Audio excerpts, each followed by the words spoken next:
I think it will be Jack.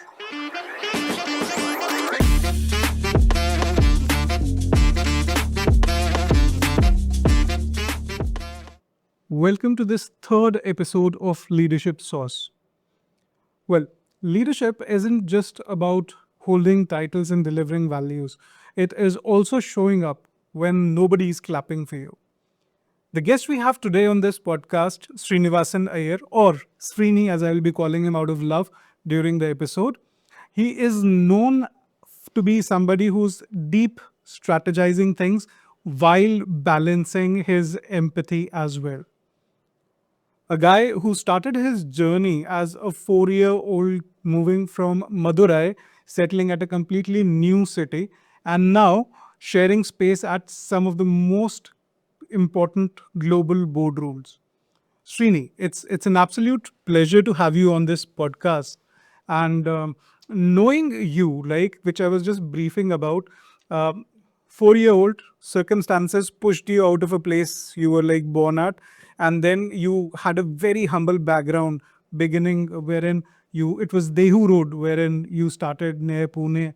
Um, Everything about your story says like a typical middle class guy, and yet you're here today deciding future for some of the most, or at least financial future for some of the most critical organizations. Help us understand that journey. Okay. First of all, hi all, and thank you, Saurabh, for having me here. The pleasure is absolutely mine. Well, to kick it off, yeah, I mean, it is kind of common knowledge among friends and family. You know how we moved to Dehu Road from south of India, and then Dehu Road is as is rightly mentioned, is a small settlement at the outskirts of Pune. Yeah, the upbringing has been grounded in typical middle class values, right? I mean, we had modest belongings, and there's been a- at best, what it has done is it has kind of brought in a sense of humility, because at the back of your mind where you came from, right? So that kind of helps you in keeping yourself grounded as well. Plus, also kind of puts in some sense it also puts things into perspective as to what's important, what's necessary, and what's a luxury kind of Yeah, a thing, right? absolutely. Yeah. It kind of builds that sense of differentiation in you. Uh, yeah, I mean the has been fantastic. I mean, from my perspective, it's almost like fairy tale-ish to say something about it. Yeah, I mean, in my wildest of dreams, if at 4 years, 4.5 years old, if somebody had reached out and asked me, okay, do you think that 10 times from now at 45, this is where you would be? uh, I would have taken it like I would have lapped it up totally, and no questions asked in that sense. But again, there would have been because there would have been a sense of disbelief in hey, is that actually possible? Yeah. But yeah, somewhere along the way, things have happened, and I'm sure we'll delve into some aspects of it as we speak more, and it has kind of shaped to being here. So yeah, uh, So, grateful. I mean, something that really strikes me, or at least inspires me, is that your journey and story is like typical Bollywood biopic style, right? Somebody coming from a lot of difficulties and then reaching the pinnacle. I'm sure you've not reached the potential yet, but somebody who've reached pinnacle of their potential. And every Bollywood movie has like a turning point wherein the hero realizes that he's way more than his circumstances. So was there any such turning point or critical moment when you reflect back on your journey? I would say not just a point, but several points. So you can say several turns. I mean, uh, uh, life is something that happens as you're making other plans. Is how a saying goes. But Yeah. that's in a sense it's true, but it's also a kind of a consequence of all the choices that you make along the way, Right. whether it is consciously or subconsciously. Subconsciously, yeah. Like, I mean, the first turning point was us kind of moving away from relocating places within Pune Yeah. after I completed my school. So that's when I got into a group of friends, and one of the friends, his mother was a chartered accountant, and accounting was a subject that we came across for the first time in our lives in 11th standard. So, we used to kind of ask her some questions and she used to guide us while she was kind of happily retired and a homemaker at that point in time. But she used to kind of, give us hints and, kind of tell us some nuances. So that kind of got us going, right? So this friend of mine, he wanted to be a chartered accountant. Okay. And along with him, three more of his friends, we all enrolled into the course, right? So that was the first. Was that your decision, or like just like let me follow the best friend, or like? Absolutely not my decision. So it's. I'll draw some parallel from Bollywood. It's just like that movie Laksh, right? Yeah. The character, the main lead's friend, he says that he wants to enroll into army. Army, yeah. And then this guy fights at his home and says, I also want to enroll in the army. His parents kind of, discourage him, knowing that he's not fit for it, right? At least at that point in time in his career, he wasn't. So they discourage him, but he nevertheless he goes and enrolls himself, and then passes through the entrance exam like a breeze, and he was like everything was easy, and then he realized his friend has dropped out. He wants to do MBA now, right? Something similar happened to me. All three friends of mine, they changed their course, their career paths, and they took on something else. None of them went on to complete the CA, but I was the only one out of them. So that's the first, I would say, good turning point in life where somebody has kind of put you on a right course, right? Then subsequently through the career, also some of the career choices that I made, and some of the work that I never said no to, those all kind of went on into shaping my future. I mean, I could have easily been a one trick pony, right? If I say accounting, then only accounting, accounting, and accounting. But somewhere along the way, in I think two of the most I would say career shaping jobs that I had the opportunity of delving into a lot many more things than just pure accounting. Pure accounting, yeah. So that kind of brought in more perspective to things. So therefore, when somebody says something from a commercial point of view, or from a taxation point of view, or from a just a simple business sense point of view, you are able to correlate because you have kind of seen such things from closer quarters than others. Otherwise, accountants can be very cut and dry. Yeah, And it's a dull like will. so again, those are another series of turning points which kind of help in shaping the career. As I said, some you kind of just happen to be there. Some you put yourself in those spots. So all those go into shaping, and that's been the kind of journey that I have had. So it's not a straight road. It's a series of turns and bends. Some hairpin bends, some just simple, normal curves and along the road. But yeah, it's been an interesting journey so far. Journey so far, absolutely. So, something that I would really like to draw out of your repository of experience, Srini, is that when I look at myself, along with so many people around me, our humble middle class upbringing, especially the values and virtues which society puts into us, that be humble, work hard, don't have. So they kind of put us in a box wherein our aspirations are capped most of the times. Um, what led to you breaking that ceiling, or like was that any awareness, or it just kept on happening and you kept on realizing that there's more to your potential, so let me go to the next level? How was that? So it's been kind of both, right? I mean, to begin with, it's been like, okay, let's kind of go on and on and on. And somewhere on the way, I think in the early years, I would say about 7-8 years into, or about 6 odd years into my career, and there was this training session, right? I remember distinctly. It was about just something about generally about managing and leading teams and stuff like that. But in that, there was an aspect we was touched upon, which was about cost savings and cost optimization. Right? We use these words, quite interchangeably and quite frequently in our day-to-day lives as well. And the trainer said that, the problem with cost saving is you can at best save 100%, right? You eliminate a particular item, you save the entire cost. So there's a cap to that at 100%. But if you look at increasing your revenues, there is practically no limit. Absolutely, yeah, Right? that's so true. So you are looking at the wrong side of the coin. It's not that cost control is important. Please, it's not important. It is important, right? But it is not the be it all and end of all, right? It's just a means to kind of keep things under check, but at the same time, what you should ideally be looking at is optimizing the revenue, right? Everything. So just drawing from that, and that's where I could actually put words to my approach. And otherwise, it was something which just came from within, and I wasn't able to define it in better terms. But this kind of put a definition that, instead of you could actually look at doing different stuff, doing more stuff, doing variety of stuff, and thereby enhancing your skill set, right? And it helps you in the long run. It helps you grow into different roles as well, right? So there was no limit to learning, right? It's not that, okay, this is my area, so I will only do this kind of task, or I will only limit myself to learning about this stuff. So that kind of opened up the vision. And as I said, it's not that it wasn't there, but it kind of gave a definition to it, to the whole approach. Pretty much like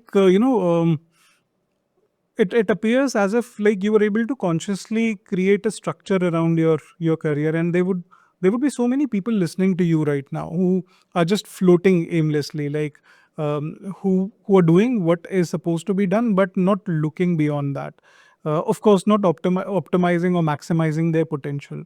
So if someone looks at you today, and if there's one thing that you need to tell someone who's just like boxed around his circumstances or her circumstances and not thinking about breaking that ceiling which they are creating. And when I'm saying ceiling, it's more like a mental barrier that we create, that perhaps I'm not made for this, or perhaps I'm okay doing what I'm doing, so I should not step out of my comfort zone. What would be that few things, or one important critical thing that you would broadcast to them?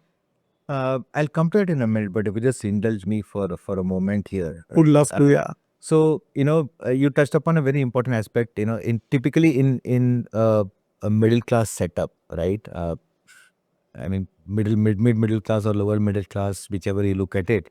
But unless you are kind of at the top of your academics, you're kind of thought that you looked at with some amount of circumspection, right? Yeah.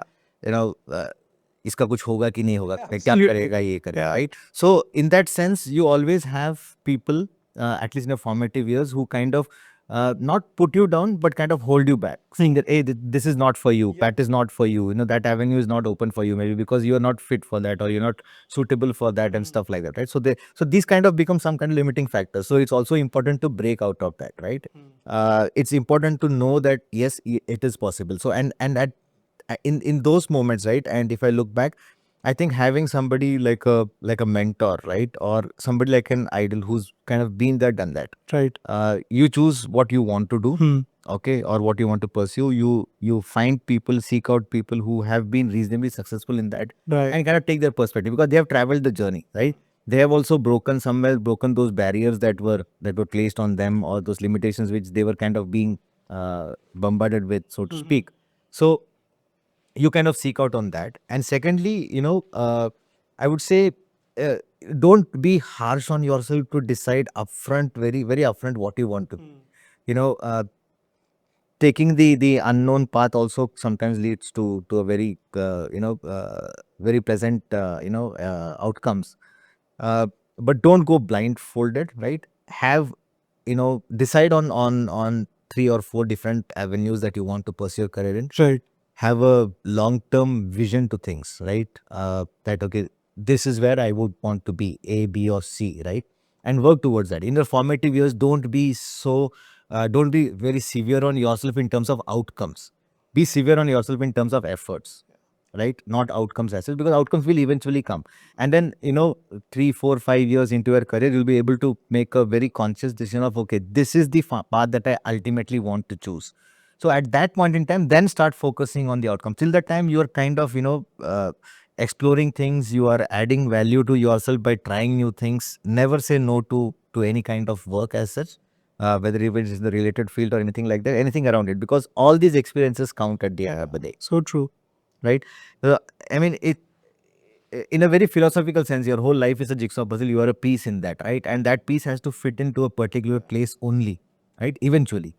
Initially, you don't know, but then eventually it will fit into that piece. So you kind of have to know all the pieces surrounding your own area, so as to be able to make sense, or add some characteristic to that overall picture, right? So therefore, don't and this is where it goes back to what I was saying a minute back, right? That add value to yourself, learn more things, and then give yourself time about 5 to 6 years into your career to be able to ultimately decide this is the final path that I want to take. Right? Don't rush. Don't be severe on yourself for outcomes in the beginning, but definitely be serious on efforts. That's something which I would also tell myself when I started my career. I wasn't as serious, but yes, I mean, uh, had I been so, probably the trajectory would have been even better. So, the ultimate crux of this is, I guess, uh, never be satisfied as such. Okay. Always be exploring stuff, and yeah, there will come a time when you'll know instinctively that okay, this is what I want to be doing for the remainder of my career, and then that's the path that you go full hog on into. In fact, if I take it a step further, what I strongly believe is that you should always like, and I think if I recall it correctly, it is being pulled out of James Clear book Atomic Habits, wherein he talks about that when you look at success and the matrices, like your car, your salary, your promotion, all of those things are a byproduct of the process that you create for yourself. So the more focused you are on refining the process, then the outcomes are automatically likely to follow you. So a great strategy, not just while you're beginning your career, it's like throughout, is that you think about not the goals, but the journey toward those goals, and try to refine that process more and more. And eventually, whatever things are required, they would fall into those blocks automatically. Yeah, you actually touched upon a great point here, Saurabh. And this is something that we also see, gradually seeping into more and more around us, right? And with each passing batch, right? Uh, as soon as the batch enters, there's a lot of more focus on outcomes and results, and saying, hey, I want this now, I want this at this time, I want this to be happening at this age, right? So somewhere, it's the focus has shifted from uh, effort is equal to results to okay, this is the result that I want, therefore I will put in only as much of effort, or and at that particular place only where I get this, right? Yeah. So it's kind of getting result driven rather than process oriented. And as rightly said, I mean, result is a byproduct of what you do day in and day out. Going there. So and things will follow. Mhm. I mean, if at all I can I can stand testimonial to that. My career can be a kind of example that okay, results will follow the efforts, right? So Always. I think the only sometimes you need to persevere for longer, but eventually, whatever you do, like falls into a place that's the timing or the universe, whatever you call it, it puts the right things for you at the right spaces when you need it. So have patience and have faith in the efforts that you're making. true. And I had read this somewhere. I kind of failed to recount exactly where. I believe there was a study which was done or something like that.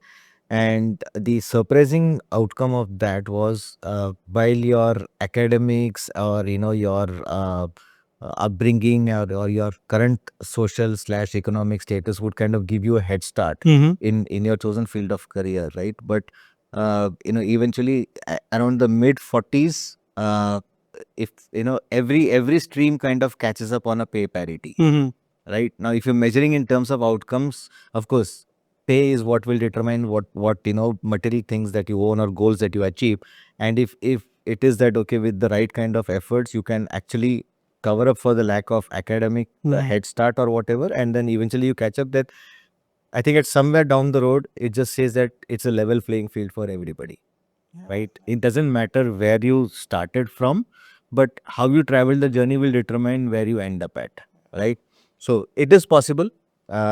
It's not that it's impossible, or that you have to have, just because you have an engineering degree and or you are a chartered accountant or you're a doctor, you need to have success upfront.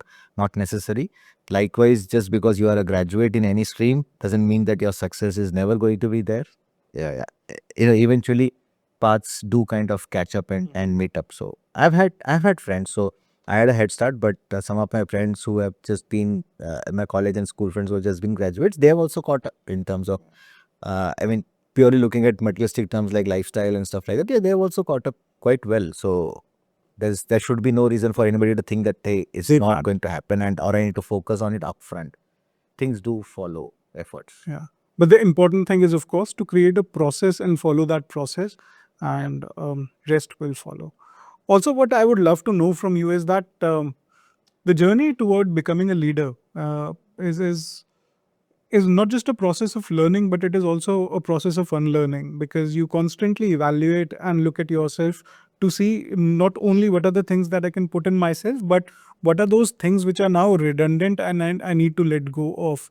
Um, while you go through that journey, you always be asking yourself this question, that what I am doing, is it just for visibility, or am I actually creating an impact? So do you engage in those kind of self reflections, and more importantly, like when you began your journey as a first time leader, I would love to know what are some of the things that you let go, which allowed you to get that more exponential hierarchical jump. Okay. So I would say the first thing that went out of the window, it had just started creeping in, but it went out of the window was ego, right? Okay. Uh, I mean, just to draw some parallels here, it's like in the army context or in a sports context, right? So you are the kind of captain, right? You are not yet the coach or the selector, and so you are the captain, right? So you are on the field with the team, the players. So as a first level leader, you are more tactical, you are more on the ground, you are with the people in the trenches, so as to say, right? So therefore, you need to be able to demonstrate that you are capable, you are still willing, and you can do the stuff that you're asking people to do, right? I think that kind of brings in a sense of belongingness with the people as well, right? So that's the first thing that I would say as a first level leader that was learned, was to put your ego out, fold your sleeves, be one among the team, and kind of put in your effort as well to make things happen. Uh, so as an initial leader, yes, I've equally spent sleepless nights, or worked through nights on a stretch to kind of make things happen, and do that. It's not that, okay, you just bark out orders and you walk out just because you're now become Right. leader. You just can't walk away from situations. So that's something which I would say as the initial leader has been the learnings. Letting go of ego. Letting go of people. It's no longer about you. It is a team, right? And And like that can be like, I think anyone who have worked with you will vouch for it, because everyone I spoke to while I was putting you as the subject of the conversation, they very categorically pointed out that you're somebody who's highly competitive, yet you have that calm demeanor to yourself. So like while you were growing through that journey, and now I see that as a paradox, because like to be somebody who's like always at the helm of things, yet in a complete composure, it's not something, it's not a virtue that I see so visibly around a lot of leaders that I see around me. So how do you manage that paradox, or like that characteristic trait of yours as a leader?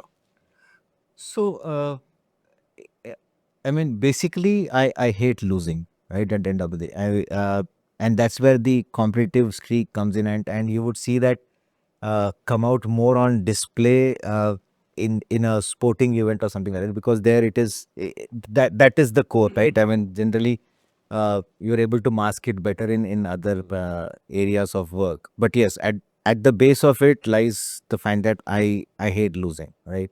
I don't mind losing a battle, but I do want to win the war. What? Yeah. The war is something that I definitely hate losing. So so that I mean, the whole competitiveness comes from there, right? And it is not something which is aggressively on display, purely for the reason that sometimes aggression also kind of puts people off, turns people away. Absolutely. You want people to come to you with problems, and uh, somewhere it's kind of also parallel to parenting, right? If you're a strict parent, right, too much of strictness would mean that your kid doesn't come to you with problems. So you hide it from you. But as a leader, you want people to come to you, speak about their problems, troubles, because at the end of the day, you need to find solutions for them, help them find solutions for that. Well, that's good for the organization in the long run, right? That's how things work. So that's where aggression is kept under check. It's not visibly on display. It's more of a passive aggression that, okay, uh, being steadfast, being stubborn, being passively aggressive, and kind of working towards the goal. And i- somewhere in my mind, I think that taking a very aggressive route or posture is kind of focusing more on the means to do it rather than the end. And it's the end is, of course, achieving the target there. How you achieve target, right? And each one has its own, right? I'm not saying one is good, one is bad. It's just the way that I look at it, that I don't have to be overtly aggressive to be able to show that, okay, I mean to achieve that target. And I just work steadfastly against that. And whatever time it takes to achieve it, it takes time to achieve it. Sooner the better, of course, but yeah, never lose sight of that end goal. Uh, and just continue. So that kind of balances these two aspects, right? It's not there for display throughout, but it's like a deeper river, the undercurrent kind of goes beneath the surface, right, under the surface. So it's not visible from the outside, but it is nevertheless a strong current. And of course, like in your journey, you've worked at spaces where you must have observed that they're full of so many well meaning managers. But the challenge with well meaning managers or well intended managers is that they somewhere down the line they start to focus too much on task and less value is given to the people and resources around them. So when you see somebody who's leading with pressure, how would you nudge them toward shifting and leading with a bit of value as well? Uh, Again, this was told in one of the leadership programs I attended. I think it was 2014, 2015-ish, right, time frame. Uh, the two different programs and two lessons kind of both sit well with each other, right? Uh, and the first one is relevant here to this question. Uh, it said that as you grow up on the ladder, right, as you go higher up on the ladder, right, uh, your task becomes absorbing the pressure, right? You become the umbrella for people, you absorb the pressure, and the same time you just kind of pass on enough or give enough headroom to people or enough space to people under you in your span to be able to perform their task uh, without as much fear as possible, right? And without any stress as such, right? You allow them the freedom and liberty to be able to do their work peacefully, because the moment you kind of start standing on somebody's head and kind of putting the pressure on, that's one of the perfect recipes for disasters to happen, right? Things can go wrong very easily from there, And right? the word he's not using is micromanaging, by the way. Yeah. Yeah, I mean, we can use terminologies, but somewhere sometimes explanations stay on longer than the term itself. So it's a recipe for disaster, right? People can fumble, people can make mistakes very easily, and then things can go south from there.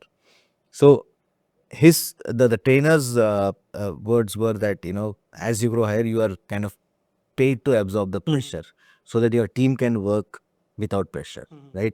It's not that you give them absolute liberty. Of course, there are goals, there are targets, there are everything else, but there are these unnecessary pressures which add up to the situation, right? I mean, too much of something is also bad. Something good is also bad, they say. But this is, to begin with itself, micromanaging or putting pressure on people is a bad thing. And fear as a motivator is a very short term oriented motivator, right? It never works in the long run. Absolutely, yeah. So therefore, you have to absorb this, and that's the difference between a manager and a leader, somewhat as well, right? A manager would easily pass on the pressure and say, "Hey, look, I am getting shouted for this. You better do this. Otherwise, if you don't do this, then I'm not going to answer. I'm going to put your team up front." Yeah. No, that's just not the way. You own the team. You give them the space to work. You also give them the space to kind of make mistakes and learn. As a leader, you have to kind of focus on uh, whether this task is that, or the whatever can go wrong is that critical that I need to be aware of and stepping in from the beginning and kind of making people aware of it and doing it. Yes, that you do. But for smaller things that you can take in a stride, you let people make mistakes and learn from it, because they are a great source of learning for people. Absolutely. And Yes. I mean, this might not sit well with many people, but the more mistakes people make at the beginning of their career, the better they are at the end of it, right? Because you learn from those. If you make mistakes at the later stages of your career, just purely because of a span of impact coverage, right, the impact yeah, would be huge. huge. So it's better to make those micro ones and learn from them rather than make a macro one. Yeah, and this is like opening so many multiple conversations in my head right now. But like the first thing that came to my mind when you were talking about leading with pressure versus trust, and how you should lead rather than manage, it reminded me of the movie Monsters Inc. Have you seen that movie? Like wherein they used to go scare kids, and then out of that, when they used to scream, the batteries used to get charged. So the monsters were what they were doing is they were creating these nightmares so that kids could scream, and that gets charged. And eventually, one monster realized that by making kids laugh, the impact on the battery charge is like 10 times. I'm just quoting an example, right? So it multiplies if you're making them laugh rather than making them cry or afraid. And the same goes for human beings as well, because so many of us are leading with fear, that or maybe out of stick rather than trust and collaboration, that they miss out on this opportunity of having this wonderful relation, and yet making other people you know look after your back in terms of performance numbers. The best leaders that I've worked with, they've managed relationships, and when they do that, for me, like as a resource under those managers, I would be compelled to manage my performance because they are managing their relationship with me. You seems to be that kind of leader, right? Maybe, I mean, that's for people to say, not for And that's me like to what people talk to about you. They usually, I'll take yeah. I'll take Great. So somebody who's like into early managerial role, who is, of course, at that stage, I know it is not possible to be human centered, because the first line managers and the usual, their first promotion, somewhere around that, mostly is focused on task only. But as they grow into the ladder, as you were just quoting that a few minutes back, it's also about building trust and making a relationship, and you start managing people and people start managing task for you. What would be your advice out of your experience and wisdom for somebody who wants to take that shift from a task oriented person to move into a trust oriented zone for his team? uh, what have been your strategies to balance task with trust? You've done that excellently well in your career. I think it happens gradually, right? As a first level manager, this, like we spoke, right? You are kind of one among the team. You're at best a first among equals, right? And then you kind of win trust by telling the team that, hey, I am asking you to do this because I know that I would ask this of myself as well, right? And I've been there, done that. I'm doing this with you guys. So that's how you first win the trust. Okay, that yes, he's not somebody who's thrust upon us. He is somebody who is kind of one among us, right? It creates both. It creates a sense of respect among the people, as well as it kind of creates a positive pull for them as well. That it builds in some amount of aspirational values. As to what's going to be the next step. Hey, I want to be like him. I want to be a manager like him, right? So that creates an aspirational value in people, right? And then with that, as you grow into the next couple of steps, right, then it is uh, you know you start standing up for your team, right? It's a thin line that, okay, like home, right? I mean, you would kind of berate your kid or a younger sibling or whatever for any mistakes that they do, but step out of the house and you stand up for them, right? No, you will not hear anything about them, in the negative sense.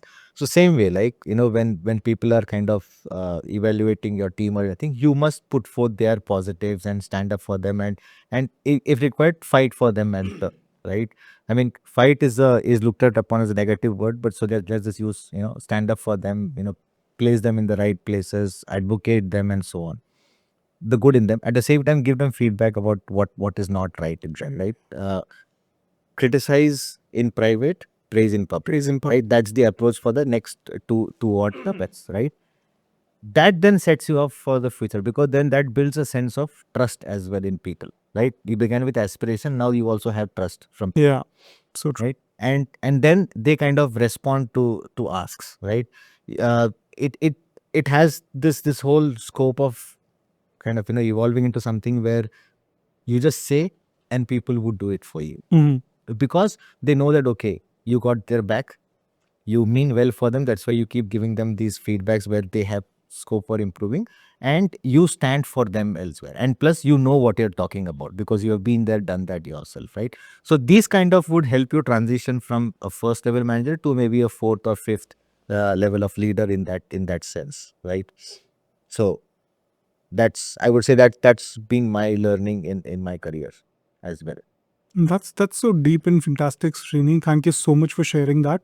Um, so when you look back, have you so as a person when we are growing, both professionally and personally, we are made out of experiences, and you were talking about, you know, you can become a kind of leader who can be a role model for others.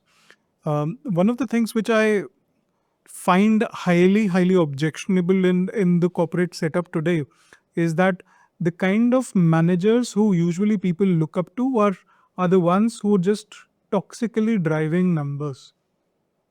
So contrary to what you say, or the your philosophy is, the harsh reality of where we work is that we have a toxic leader who is working making other people push for numbers. They would push another person up the scale, and the person would have idealized this person, because for them leadership of course is visual. I can only be as good leader as I have observed someone else to be. So when that person grows to the first level, the only style of leadership they know is the toxic one. And that creates a perpetual chain of that nature. And we see that so evidently in the work culture today.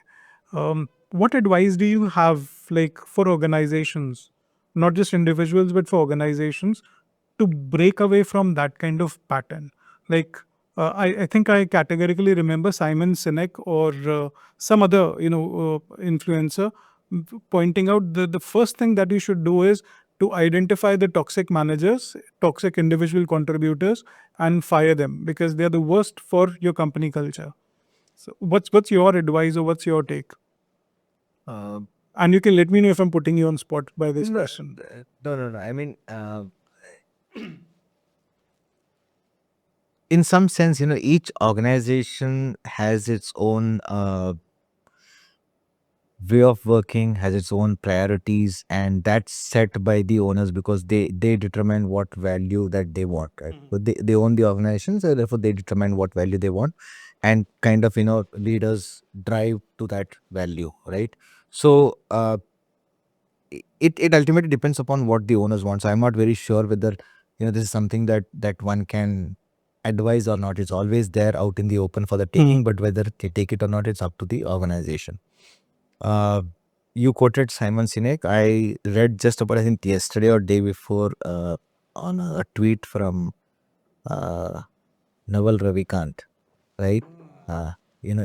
It kind of mentioned some, I don't remember the exact words, but it kind of went like this, that, you know, something to do with long term versus short term, right? And uh, I think it effectively meant that, you need to focus. If you want to have value, then you need to focus always on, it's very easy to make the right decisions, focus on long term versus short term, something like that. I think that was at least my takeaway, that whatever you do, you think, you decide, you look more from the long term point of view.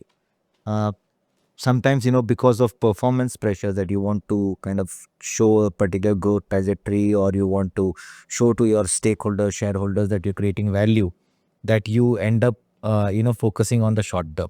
I mean, quarter on quarter you want to show an improving performance and so on and so forth, therefore you kind of drive that that culture that yes, it is always good to do that. And that's the way ahead, right? You're kind of saying that's the only way ahead. But even for organizations, if they could focus more on long term, uh, in the sense that, well, toxic managers or those who are purely driven by numbers and nothing else, right? They would kind of give you a sense of comfort in the short run. Yes, that you are growing, your quarter on quarter performance or month over month performances are improving, metrics are there. But at some point down the road, the bubble burst, or the environment is so fluid, right? And anything can happen at a short notice. So when the environment doesn't go in your favor, right? And when the organizations have to respond to that changing environment, Right. that's where you might have challenges in this kind of an approach. So you should focus more on setting up the organization for the long run. What is true for individual is true for the organization. We just spoke at the beginning of this episode, right, about how you focus on the process and results would follow. It's the same for organizations as well. Now, why should it be different? But then again, not all organizations, not all people think the same way.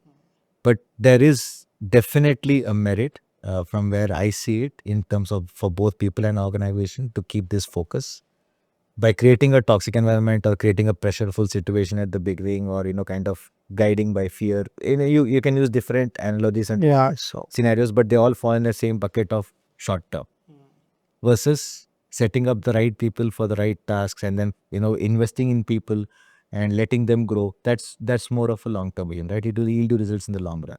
So it's all about uh, it's a series of pressures, right? It starts from the stakeholders, the shareholders or the owners, right? What they want. I mean, if what they want is short term results and they want to continue that, then that's the path that the organization would take, right?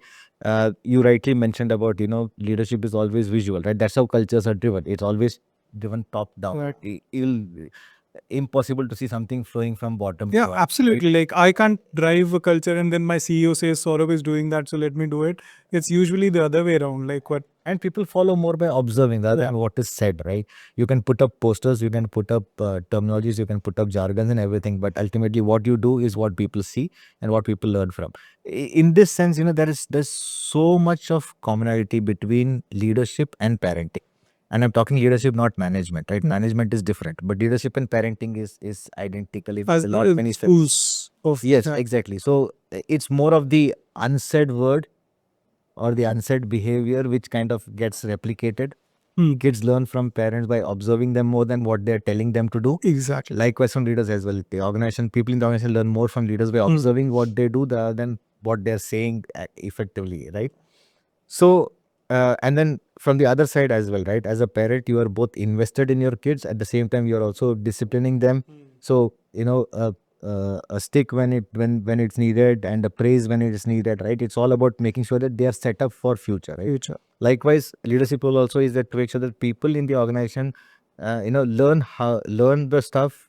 They do the right things. They are kind of told or given feedback when they do wrong. And feedback is not needs to be verbal. It can also be in terms of your appraisals, all this stuff. All those are just means to achieve the end. But at the end of the day, you're wanting to develop more leaders. You're wanting people to grow, to step up into higher roles and take responsibilities as they go along. And you want them to stay for longer, right? So all this kind of draws analogies between leadership and parenting in that sense. So there's so much to talk about on all this. But right, I mean, for now, I think we digress from the question of the organization. But yeah, it's always about long term versus short term, what you want to do. And in life, ultimately at the end of end of the journey, if you want to see success, then you would wonder that yeah, I should have focused on long term rather than short term. Rather than short term. Agreed. I was reading it somewhere like a few weeks back that uh, the higher you grow in an organization, the more visible your bruises become. So, in terms of the journey and the damage that you take. Um, and that reminds me of a very unique element which very few people are able to demonstrate. That's vulnerability. So as a leader yourself, and that's a very personal question, Srini, as a leader yourself, do you believe in letting people know that you're vulnerable at certain situations, especially your team and the people you trust around you at work? Do you are you somebody who's open to being vulnerable? I would say yes. Uh, see, somewhere, as you grow higher, the uh, and this is true to many, many, many organizations, right? I would say possibly almost all.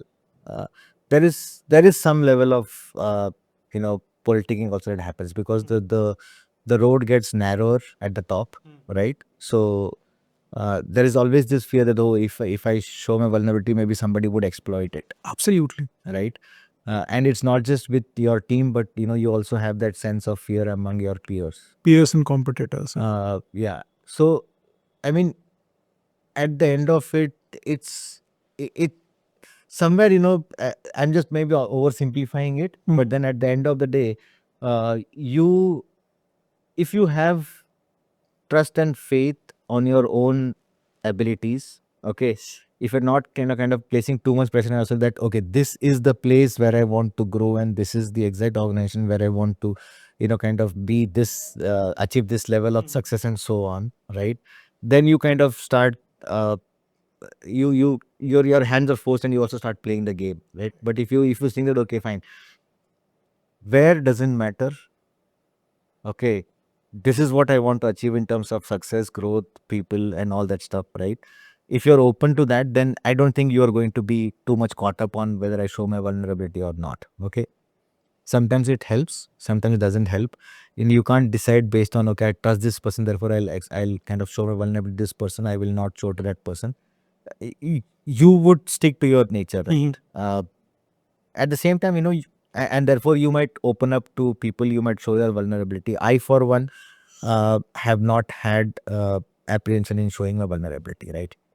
I've had my views, opinions, but if somebody has said something, and if it made sense that, okay, that, yeah, this is better than what I was saying, you accept it, right? And you tell the person that, okay, thank you for bringing this perspective. I wasn't aware, or I probably thought of it differently, but I like this. I'll take this and take it forward, right? There's absolutely no harm in doing that, right?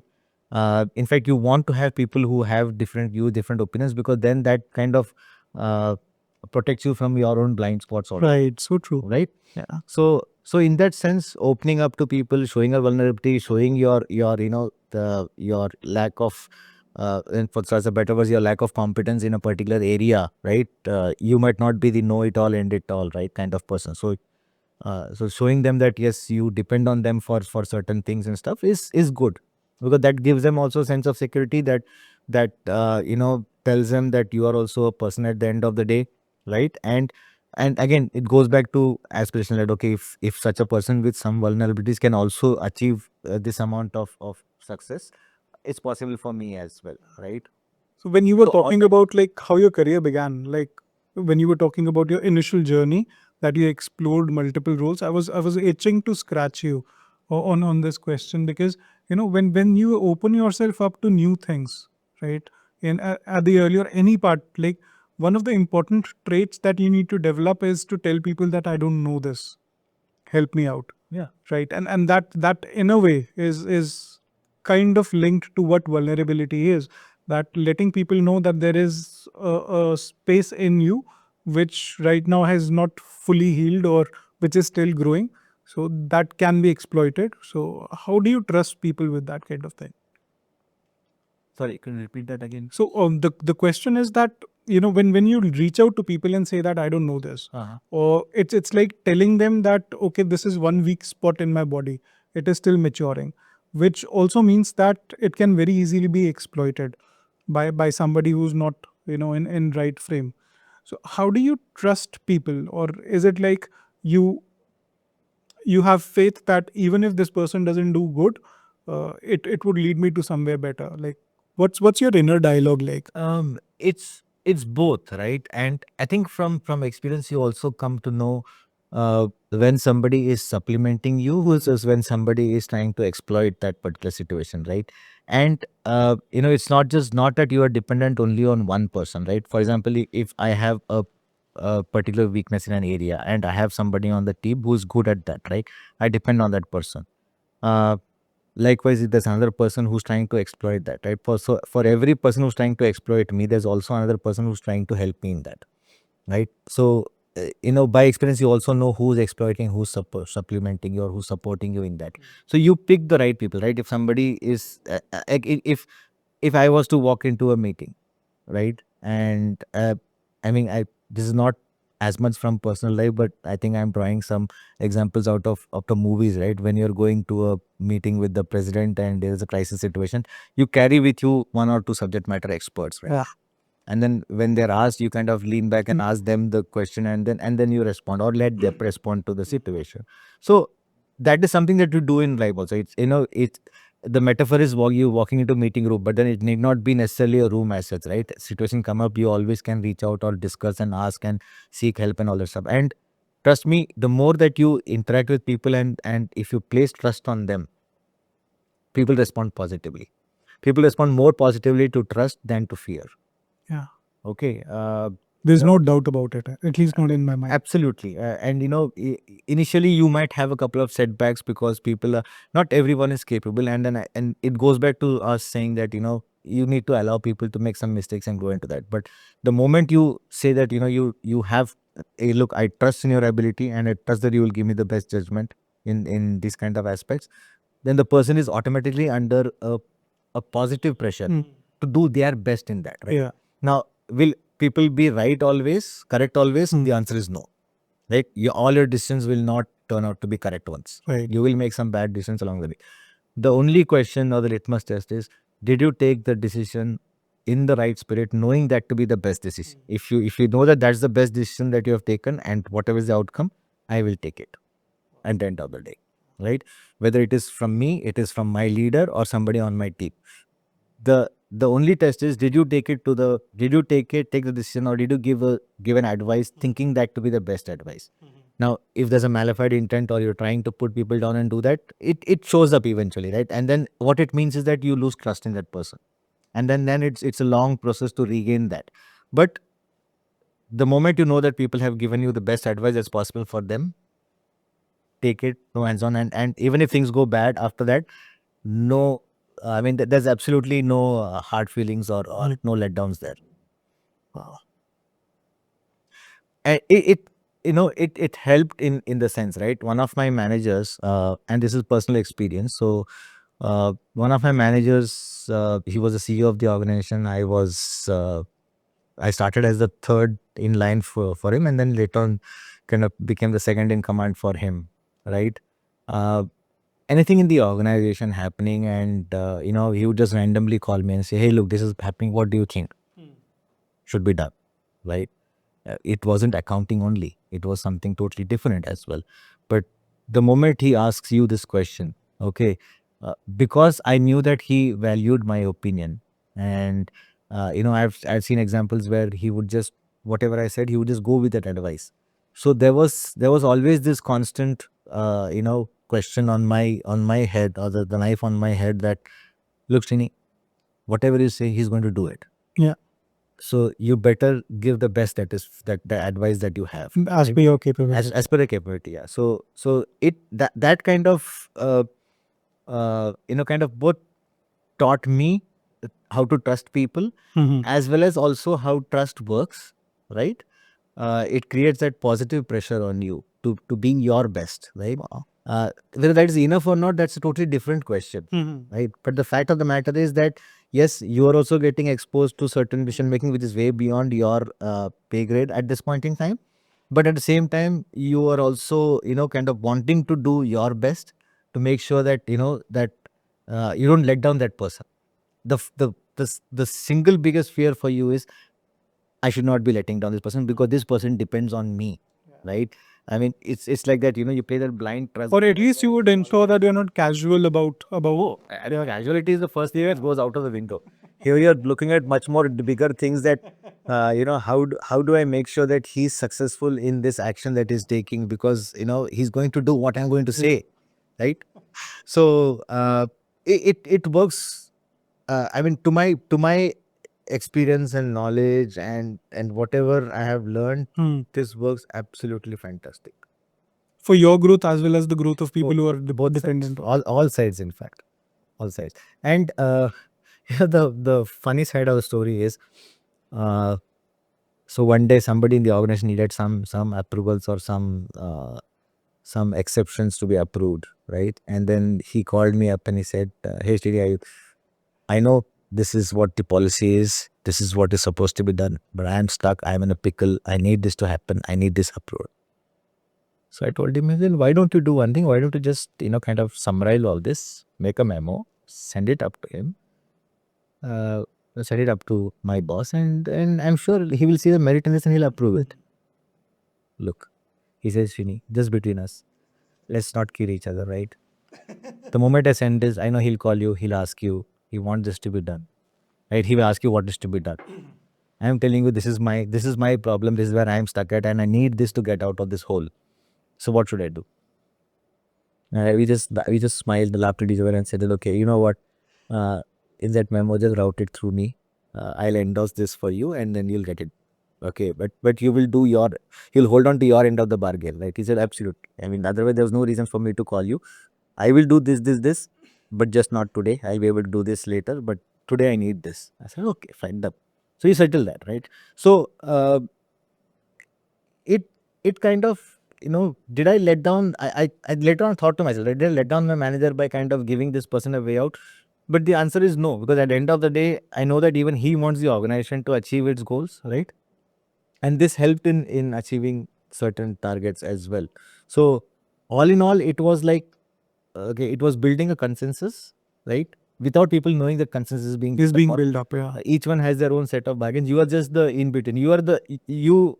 I mean, in that situation, I ended up being the person who knew both ends of the bargain and what each one was to be held accountable to.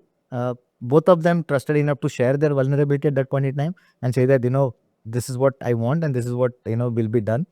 And And yeah, it this is worked. such a beautiful example of how people collaborate at work, because yeah, I know you're talking about something which has happened at a very senior level, but at every level, if you leverage the power of relationships and trust as human beings, maybe we are just connected with one another during work hours, but that connection and that symbiotic relationship wherein both are nurturing one another, that works out beautifully if you try to leverage that and learn the art of it. Yeah. And that is another element of leadership that people should discover way before they start holding the titles up, because once you get the title of leadership, this would be a default characteristic of leadership.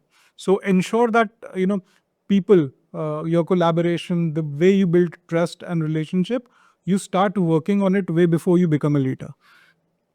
Absolutely correct. And then, just sorry, digressing off the topic a little bit. But this, example incident, it also brings to mind that it's a chain of trust, right? I mean, you know me, you don't know the other person, but I know the other person. I know that there's So trust true. factor between us. Yeah. There's trust factor between us. How do you kind of leverage this whole chain to be able to keep moving things forward, right? For the organization. I think that's another lesson that one can take from that episode, right? It did not necessarily be, one is to one. I mean, countries do this at a country level, right? If you want something from a country B, and then you leverage your relationship with the country C See, to be able to kind of, influence country B. that country B and then get things done. So it's the same here as well, right? But here, instead of leverage, you are kind of using the trust factor that you have between the two of you. It's like, I guarantee for you, you guarantee for somebody else. In effect, then that person is being guaranteed to me, right? So that's how it works. So yeah, I mean, if you want to make things work, you can find ways to make things work.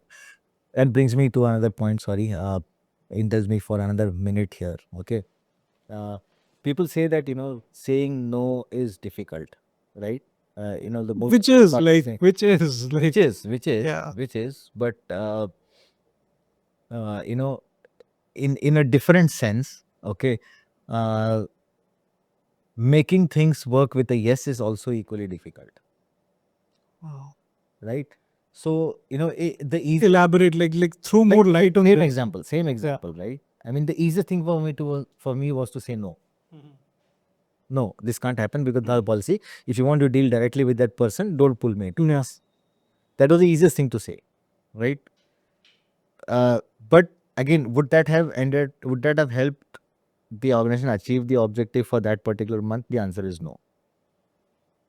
Right? I mean, there's no way that targets would have been met that time. If I had put up my hand and said no, or if it went directly to my manager and my manager had said no. Yes. Right? Because he didn't have enough trust with that person. It would have been, and that would have been the easiest way. That is shortest conversation, 5 minutes, job done. And then at the end of the month, when after the month, when there's a review happening, this person says, "Well, I asked for it. The answer was no. It didn't happen." And then my manager, when he's looked at, he says, "Oh, it's dip it into the policy. That's why I said no." And then things just fell apart. Right. So that was the easiest route out for everybody, and everybody would have had a scapegoat say, right? Why things didn't happen. But saying yes and making things happen is equally difficult, is what I keep, because then you are kind of placing, uh, you're leveraging the trust is one part, but you're also placing trust that okay, things will happen eventually, right? And if anybody in the chain doesn't keep their bargain, it is a risk, and that's where policies are there for. And that's what we learn and adapt over a period of time. Yeah. Like you were talking about long-term play. One of the elements of long-term play at office dynamics is also, understanding what kind of mask people wear and realizing and moving on from like who they are. So you keep on exploring and you keep on picking the right, what should I, tribe for yourself at work. In a very I would say anecdotal or light sense of way, more consensus is built outside meeting rooms than in meeting rooms. Uh, p- you leverage relationships at the end of the day. Yeah. Right. And that leverage, with relationships comes a sense of trust, a sense of comfort, and a sense of that you can fall back on to tumble. And then that okay, people keep their bargain, right? It's a constant negotiation in some sense, right? But yeah, you give some, you take some. At the end of the day, you keep moving forward, and that's how you kind of build relationships and trust. And then it can be used in a negative sense also, but I'm talking more in the positive sense of things, right? You give some, you take some, and you build relationships and trust. So that's a good way forward to creating consensus as you go along as well. And those relationships kind of come in handy when you grow as well in the organization, right? Uh, people, uh, such people kind of stay on for a longer period of time in the organization because they know how the system works and they work the system as well. And I'm talking all this in a positive sense, okay? And I'm not meaning it in a negative sense, because things can be taken in a negative way also. Working the system is a very negative word, so as to speak, standalone. But they know how the system works. They are a part of the system, and they have and then when you have such people for longer term, then you have people whom you can trust also, right? It takes time, and it takes number of experiences to build that level of comfort and trust in people. So you leverage on that, and you grow. So typically you would find that ingrown leaders are more successful than people who come from outside, on a balance of things.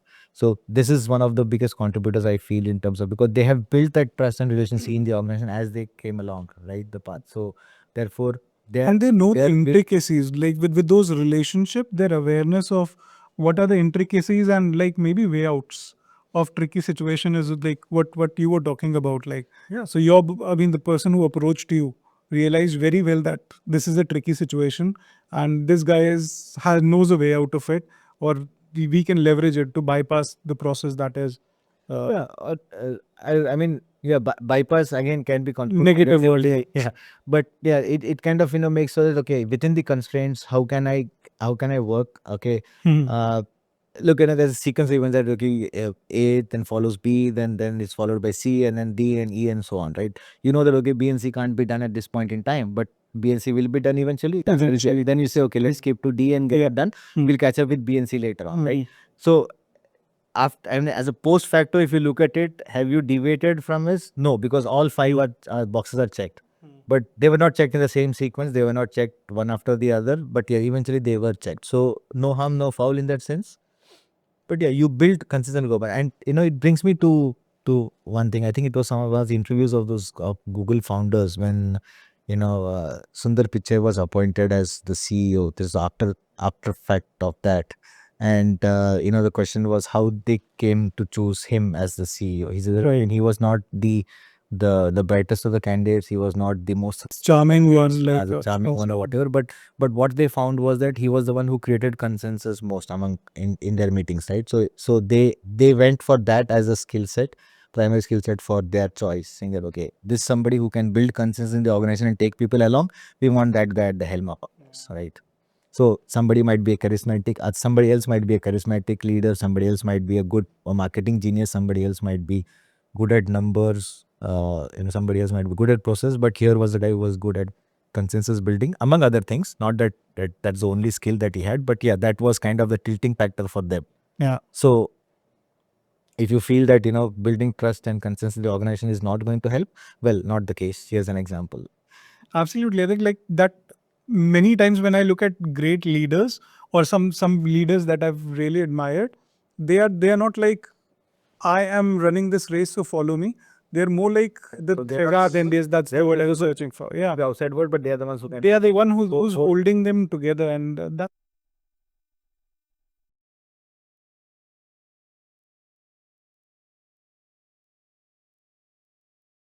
We've talked about indirectly that patience and persistence is what is required.